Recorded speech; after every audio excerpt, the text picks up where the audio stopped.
Hello and welcome to our channel where we are building a self-sufficient homestead in Central Portugal. We haven't been here for a while, but now we are back and we have a few updates to show you. The first update we have is this vehicle. We decided we want to be proper farmers and we had to buy a pickup truck. Previously we only used the van for both living as well as traveling and, you know, going out, getting things, doing the weekly shopping, which essentially meant that, you know, we couldn't really set up base for more than 1 or 2 days. And now with an actual vehicle that's a day-to-day runner, we will be able to park the van, set it up and have it as a constant base, and then only move it when we move in somewhere. But anyway, I digress. Moving on, few other upgrades are we started creating paths using the landscape fabric to kind of keep the weeds down on the paths that we are eventually going to create. The approach we're going to take is the main paths we're going to do using gravel like we did there for our drive. Having gravel on those paths is going to make sure we're going to be able to stay dry as we walk on those paths. So that's going to be kind of path style number one, and then some other paths like this one there, that's going to be wood chips, just to break up that stone look. The garden paths, we want to make sure they are natural and compostable. Obviously this is plastic, the landscape fabric. It's not ideal in an organic garden, however it is the most effective in keeping everything down, keeping the weeds down. And also what we are doing here, for example, rather than digging out big trenches for our cables that we have running temporarily, we're going to keep those cables and water pipes or whatever we need to feed anywhere. We're just going to do that under the landscape fabric or right next to it, just so we know everything's pretty safe during this temporary setup. Moving on, we're going to walk to my beautiful wife, who is currently waterproofing our new built solar shed. I purposely haven't mentioned our solar setup over the last however many episodes we have created. That's because it's been a work in progress and I've been trying to find a way of making the setup modular and find the most budget friendly option for that. Now we've got energy storage in there and everything's working. It's been working for the last 2 weeks. We've been having the fridge running constantly and I couldn't be happier. However, that is the next episode that's coming. I'm going to do a full tour of what we've done, but I'm going to explain the whole setup. Like I said, I have tried to make it as budget friendly as possible, but there's just some costs you can't really get over. But I'll explain some alternatives and all that in the next episode, so look out for that. Hello. Hello. How are you doing? Fine. What are you doing? Painting the very last coat of this waterproofing hydro block paint. We've built our shed on 2 pallets using OSB, a mixture of 15mm and 9mm, and we framed it using the LSF, which is the light steel frame, which people use to build stud walls in houses. We've been using it, you know, since we've built our van. It's been great. We know how to work with it. It's quick, it's cheap, and you know, it works. The shed has been dry inside, but we don't want to keep the OSB exposed to the elements for longer than necessary. It's been raining a lot this winter and this spring, and we decided to buy this hydro block paint, which is acrylic paint that is supposed to be waterproof. We thought it was great. We ended up realizing that it's white, and we thought, you know what, we're gonna go with it. So we're painting the second coat right now, and then we are gonna make a decision on whether we're gonna put anything on the exterior of the shed, like roofing steel panels or any wooden cladding or anything like that, or whether it's gonna be good enough to just paint it and have it always be coated with that waterproof paint. We don't really know. We don't know how it's gonna hold up in this weather. We're gonna leave it for a little bit and, you know, see where we are in a few months. I really like the fact that, you know, our neighbour's house, which is white with blue strips of paint on the bottom, and I was thinking to kind of do the same here. Just I thought you were joking when you were saying that. But I wasn't, because we're gonna match the, you know, the surroundings. I'd love that. How about we paint it in a green colour to match the surroundings and not white and blue?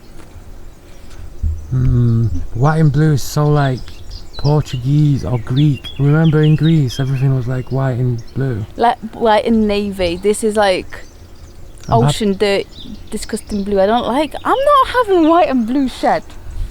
Are you dissing her? I'm gonna ask. She's gonna repaint that house anytime soon, because that's your plan out the window then. I thought you mean like you're gonna ask her to paint it because we don't want to look at that colour. That would be hilarious. Excuse me, would you mind painting your house because we don't like the way it looks? We're gonna have strips of black trim going across there just to kind of thicken that roof, and then also to finish these edges. It doesn't look that bad on camera. I mean, the door does, but again, this needs to be taken off, trimmed properly. But like, I'll give you a little sneak peek of the next episode. It's still not fully finished. This is what we've got inside. Anyway, bye. This is the first tree that we ever planted, and it's the pomegranate tree.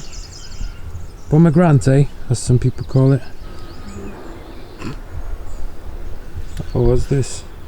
Honeymoon Campers. If we ever have a campsite, we are not calling it Honeymoon Campers. Is that because you're scared people will come and consummate their marriages? Yeah, I mean, it just sounds so bad for a campsite.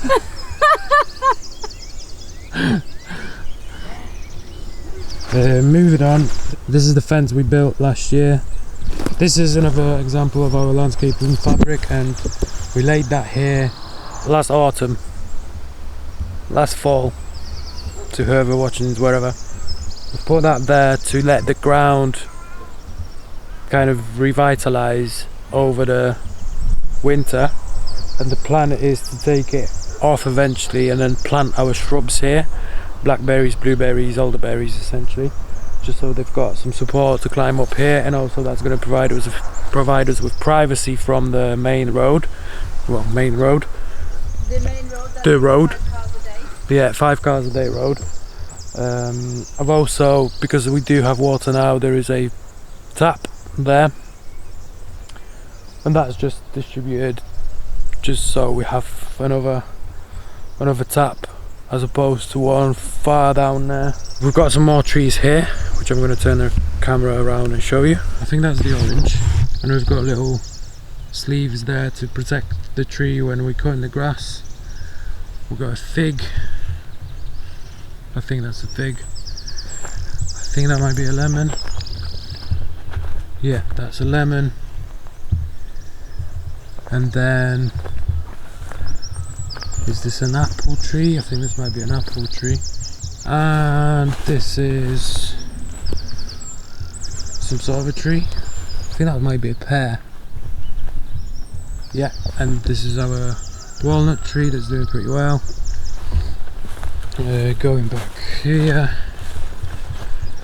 we have our gate. Well, this is clearly not stainless steel or anything half decent, but anyway, it's doing the job, it's keeping everything safe. I'm really happy with our drive. We did everything by hand.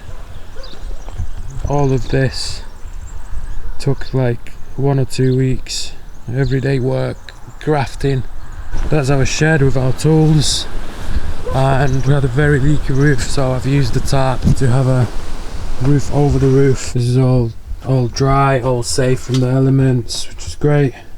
I know where everything is and I've got access to everything. This is the trim for the shed, so I need to measure and cut these and paint these black. This is our work table. It's been very helpful having it here. I'm being summoned by the wife.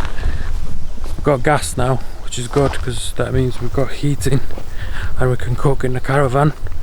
And we have been staying off site for the past 2 weeks, but for the next few nights we are staying here, so we're going to test everything properly, and you know, that's it.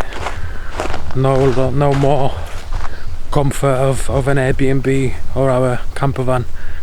We're out here camping for the next few days, so see how that works. Hello, I've been summoned.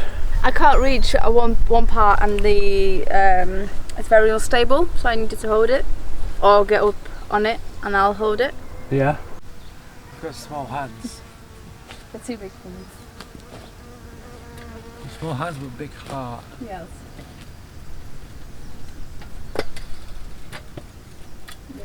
By the way, to all the dungarees haters, take that.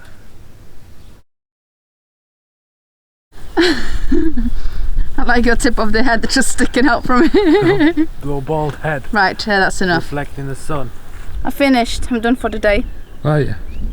There's one more thing you wanted me to do today, but I can't remember. You need to paint these black things. Black things, yeah. Have you cut them to size yet, though? No, but I think paint slacking. Paint a few.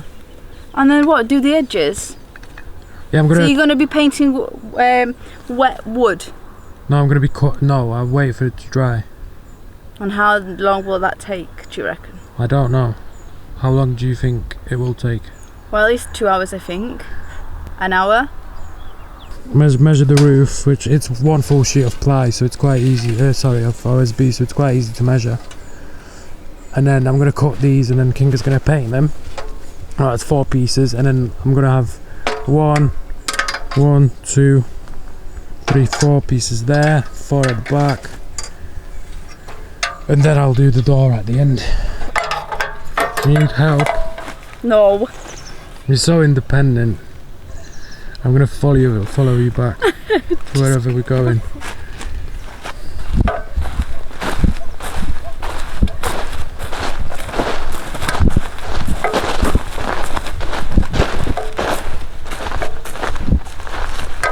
I don't like walking on this. I can't wait to have actual paths. Yeah, it's not. Loud. I thought it would feel like, you know, walking on the red carpet, but it really doesn't.